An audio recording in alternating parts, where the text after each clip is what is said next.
Kasaragod parliament മണ്ഡലത്തിൽ നിന്നും വൻ ഭൂരിപക്ഷത്തോടെ വിജയിച്ച രാജ്മോഹൻ ഉണ്ണിത്താൻ എം പിയാണ് ഇപ്പോൾ ന്യൂസ് എയ്റ്റിനൊപ്പം ചേരുന്നത്. ഏതായാലും ആദ്യം തന്നെ എം പി ആശംസകൾ ന്യൂസ് എയ്റ്റിൻ്റെയും അതുപോലെ തന്നെ വ്യക്തിപരമായും. ഈ കഴിഞ്ഞ തവണ 40,000-ന് മുകളിൽ ആയിരുന്നു ഭൂരിപക്ഷങ്ങൾ, ഇത്തവണ അത് 1,00,000 കടന്ന് എത്തിയിരിക്കുന്നു. എന്താണ് ഈ രാജ്മോഹൻ ഉണ്ണിത്താൻ്റെ മാജിക്? കഴിഞ്ഞ തവണ ഞാൻ 50,000 വോട്ടിന് വിജയിക്കുമെന്ന് പറഞ്ഞപ്പോൾ പലരും പറഞ്ഞു എനിക്ക് തലയ്ക്ക് അസുഖമെന്ന് പറഞ്ഞു. ആരും അതങ്ങോട്ട് വിശ്വസിച്ചില്ല. പക്ഷേ കള്ളവോട്ട് കണ്ടമാനം കഴിഞ്ഞ പ്രാവശ്യം നടന്നു. ആ കള്ളവോട്ട് തടയാൻ നമുക്ക് കഴിഞ്ഞിരുന്നെങ്കിൽ കഴിഞ്ഞ തവണ എൻ്റെ ഭൂരിപക്ഷം 50,000 ആകുമായിരുന്നു. ഇത്തവണ ഞാൻ എല്ലാവരോടും പറഞ്ഞു ഞാൻ 1,00,000 വോട്ട് കടക്കും. അങ്ങനെ കടക്കുമെന്ന് പറയാൻ എന്നെ പ്രേരിപ്പിച്ച വികാരം കഴിഞ്ഞ 5 വർഷക്കാലം ഈ കാസർഗോട്ടെ ജനങ്ങളുമായിട്ടുള്ള ബന്ധമാണ്. എല്ലുമുറിയെ പണി ചെയ്താൽ പല്ലുമുറിയെ തിന്നാം എന്നൊരു ചൊല്ലുണ്ട്. മാത്രമല്ല കവിവാക്യമുണ്ടല്ലോ, താൻ നിരന്തരം ചെയ്യുന്ന കർമ്മങ്ങൾ താൻ അനുഭവിച്ചിടുക തന്നെ വേണം. ഞാൻ സൽക്കർമ്മമാണ് ഇവിടെ ചെയ്ത 5 വർഷം. ജനങ്ങളുമായിട്ടുള്ള ബന്ധം, ഈ മണ്ഡലത്തിന് വേണ്ടി പാർലമെൻറ്റ് അകത്തും പുറത്തും ഞാൻ നടത്തിയ ഇടപെടലുകൾ, മനസ്സിലായില്ലയോ, ഞാൻ ചെയ്തു കൊടുത്ത വികസന പ്രവർത്തനങ്ങൾ, ഇതൊക്കെയുണ്ട്. പിന്നെ ഈ തവണ ഞാൻ പറയാമല്ലോ, നിങ്ങളിപ്പോൾ ന്യൂസ് 18 ആദ്യം പറഞ്ഞല്ലോ, printed media, electronic media, social media, അതുപോലെ തന്നെ ഓൺലൈൻ മീഡിയ, ഇവരൊക്കെ എന്നെ സഹായിച്ചിട്ടുണ്ട്. ആരും എന്നെ ഉപദ്രവിച്ചില്ല. ചില ആളുകളൊക്കെ മനഃപൂർവ്വം ഞാൻ തോറ്റു അഹങ്കാരി എന്നൊക്കെ പറഞ്ഞിട്ടുണ്ട്. അത് വേറെ കാര്യം. അവർക്കൊക്കെ അവരുടേതായ ഉദ്ദേശങ്ങളും ലക്ഷ്യങ്ങളും ഒക്കെ ഉണ്ട്.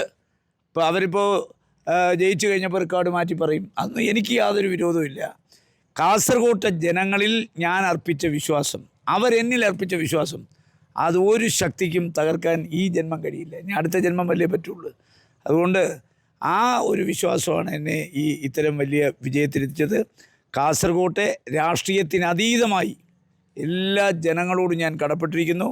അത് കോൺഗ്രസ്സിന് UDFന് അതീതമായ രാഷ്ട്രീയ ശക്തികൾ എന്നെ സഹായിച്ചിട്ടുണ്ട്, സാമൂഹ്യ സംഘടനകൾ സഹായിച്ചിട്ടുണ്ട്, സാമുദായിക സംഘടനകൾ സഹായിച്ചിട്ടുണ്ട്, സാംസ്കാരിക സംഘടനകൾ സഹായിച്ചിട്ടുണ്ട്. എന്നുവെച്ചാൽ ആബാലവൃദ്ധം ജനങ്ങളും എന്നെ സ്നേഹിച്ചിരുന്നു, എന്നെ അംഗീകരിച്ചിരുന്നു.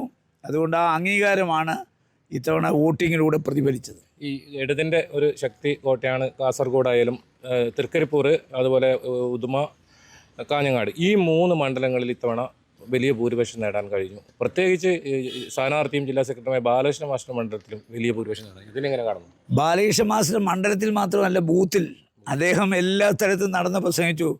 രാജ്മോഹൻ ഉണ്ണിത്താൻ വരുത്തനാണ്. വരുത്തൻ അദ്ദേഹം ജനിച്ചു വളർന്ന ബൂത്തിൽ ഞാനാ ലീഡ് ചെയ്ത്. എന്തായാലും 10,000 വോട്ടിന് മുകളിൽ MLA ഉള്ളൊരു മണ്ഡലമാണത്.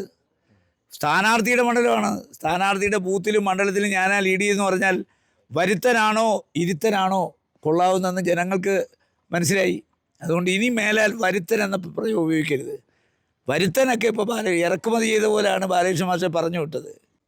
അവരുടെ ഭൂരിപക്ഷം MLA-മാരുടെ അടുത്ത് പോലും നിലനിർത്താൻ അവർക്കായില്ല. അതുകൊണ്ടാണ് ഈ വൻപിച്ച വിജയം.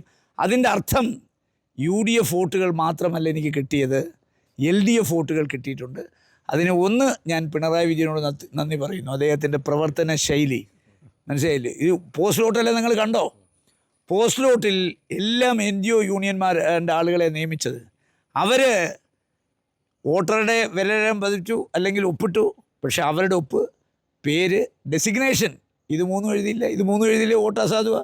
അപ്പോൾ അവരുടെ പ്രതിഷേധം ഈ പോസ്റ്റ് വോട്ടിൻ്റെ കവറിലൂടെ, ഈ പ്രായം ചെന്നവരുടെ വോട്ടൊക്കെ ഉണ്ട്, അതിൻ്റെ എല്ലാ വോട്ടും അസാധുവായി.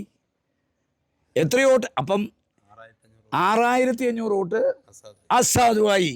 ഈ 6,500 വോട്ടും അവർക്കുള്ളതാണ്. എന്താ കാര്യം എന്ന് വെച്ചാൽ NGO യൂണിയൻകാർ ഈ ഗവൺമെൻറ്റിനോടുള്ള കാര്യം, അവന് കൊടുക്കേണ്ട ഒന്നും കൊടുക്കുന്നില്ലോ, പിന്നെ എങ്ങനെ കുത്തി കൊടുക്കുന്നത്? അപ്പോൾ അതുകൊണ്ട് അതിശക്തമായ വികാരം മാർക്സിസ്റ്റ് പാർട്ടിയുടെ ട്രഡീഷണൽ കേന്ദ്രങ്ങളുണ്ടായി.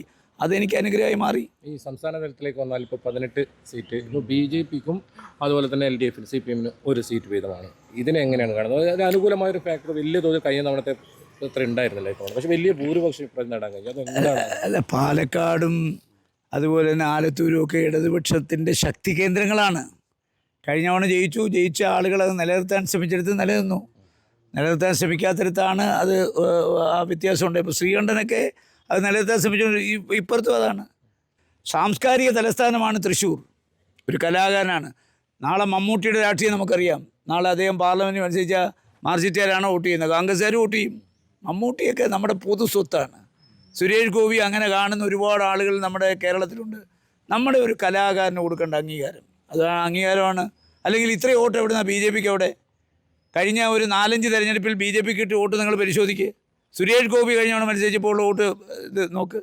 അപ്പോൾ കഴിഞ്ഞ തവണ അദ്ദേഹത്തെ പരാജയപ്പെടുത്തിയ ഒരു സഹതാപം അവിടെയുണ്ട്. ആ സഹതാപം വർക്കൗട്ട് ചെയ്തു. ഈ തൃശ്ശൂരത്തെ കാര്യം പറയുമ്പോൾ പ്രധാനമന്ത്രി മുരളീധരൻ പറഞ്ഞത് ദേശീയ നേതാക്കൾ, അതായത് പ്രധാനമന്ത്രി ഉൾപ്പെടെ ബി ജെ പിക്കും അതുപോലെ തന്നെ CPM-നും ദേശീയ നേതാക്കൾ വരുമ്പോൾ മുരളീധരന് ദേശീയ നേതാക്കൾ പ്രചരണത്തിലെത്തിയില്ല. ഇപ്പോൾ രാജ്മോഹൻ ഉണ്ണിത്താൻ്റെ കാര്യം നോക്കിയാലും ദേശീയ നേതാക്കൾ വലുതായിട്ട് കാസർഗോഡ് വന്നിട്ടില്ല. പക്ഷേ 1 ലക്ഷത്തിൻ്റെ ആ പറയുന്നതിൽ ഒരു എന്തെങ്കിലും കാര്യമുണ്ടോ? അല്ല, ഞാൻ പറഞ്ഞത് എൻ്റെ ഈ തെരഞ്ഞെടുപ്പിൽ വന്നിട്ടുള്ള 1 ശ്രീ രമേശ് ചെന്നിത്തല, 2 VD സതീശൻ, 3 അന്നത്തെ KPCC പ്രസിഡന്റ് CMM ഹസൻ. വേറെ ആരാ ഇവിടെ വന്നേ? ഇവിടെ തൊട്ടടുത്ത് കർണാടകത്തോട് തൊട്ടടുത്ത് കിടക്കുന്ന മണ്ഡലമല്ലേ കാസർഗോഡ്. DK ശിവകുമാർ കണ്ണൂർ പോയി, വടകര പോയി, തൃശ്ശൂർ പോയി, എറണാകുളത്ത് പോയി, തിരുവനന്തപുരത്ത് പോയി, ആറ്റിങ്ങൽ പോയി. ഇവിടെ വന്നില്ലല്ലോ. ഒരു ദിവസമെങ്കിലും അദ്ദേഹം വന്നാൽ 10 വോട്ട് കൂടുതൽ ഇടുന്ന സ്ഥലമല്ലേ ഇവിടെ? വന്നില്ല.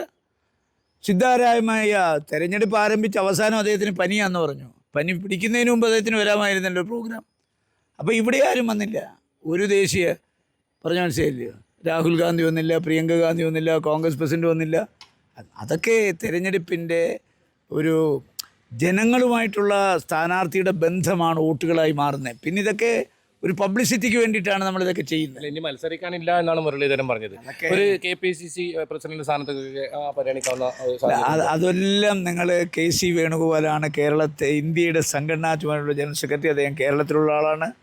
മുരളീധരൻ മത്സരിക്കണോ വേണ്ടതെന്ന് ഞാനല്ലോ തീരുമാനിക്കുന്നത്, അദ്ദേഹമാണ് തീരുമാനിക്കുന്നത്. സംഘടനാ തലത്തിലേക്ക് അതല്ല ഞാൻ പറഞ്ഞത്. മുരളീധരൻ കോൺഗ്രസ് പാർട്ടിയിൽ ഏത് തലത്തിൽ പ്രവർത്തിക്കണമെന്ന് തീരുമാനിക്കുന്ന കോൺഗ്രസ് ഹൈക്കമാൻഡും അത് സമ്മതമാണോ ഇല്ലയോ തീരുമാനിക്കുന്നത് അദ്ദേഹമാണ്. അതിനെക്കുറിച്ചൊന്നും ഞാൻ അഭിപ്രായം പറയില്ല.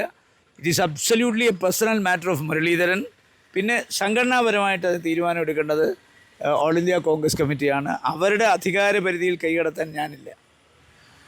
KV Baiju, News 18, Kasaragod.